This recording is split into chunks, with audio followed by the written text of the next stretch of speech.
Mes chers amis, Shabbat Shalom, je pense bien à vous tous et espère que vous allez pour le mieux, vous et tous les vôtres.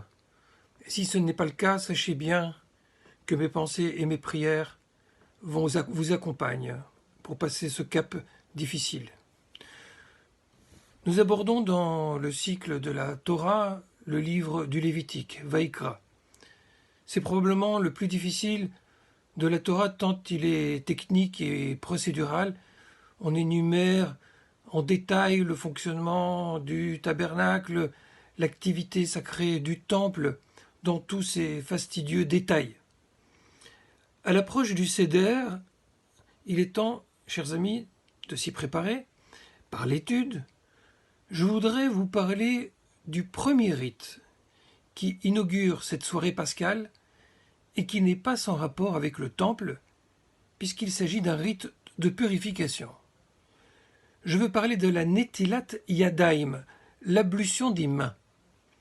On commence avec ce geste, accompli par le maître de cérémonie ou par tous les convives, cela dépend des rites, mais on commence par quelque chose, au fond, de très insolite.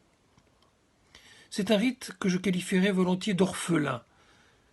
En effet, je veux dire que d'ordinaire, nous pratiquons une ablution des mains juste avant la consommation du pain, mais ici, au Seder, c'est avant de consommer un légume, le karpas.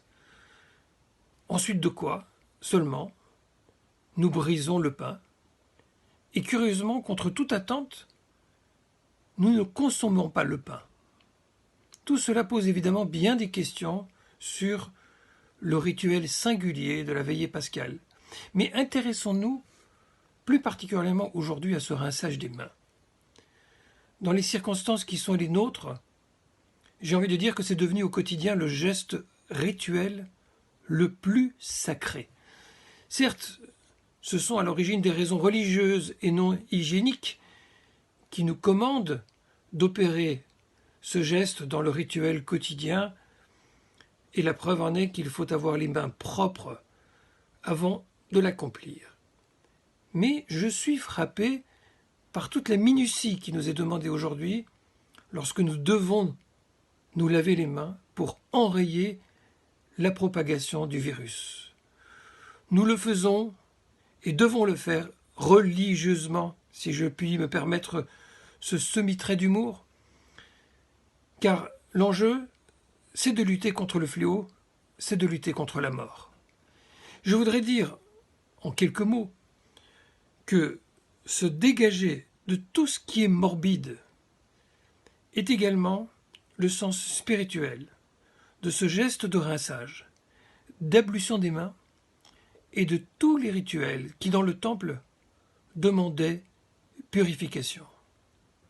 Et pour en savoir plus, eh bien, je vous invite à lire les quelques lignes que je vous ai concoctées ci-dessous. Shabbat Shalom, Bivracha ou Vivriut.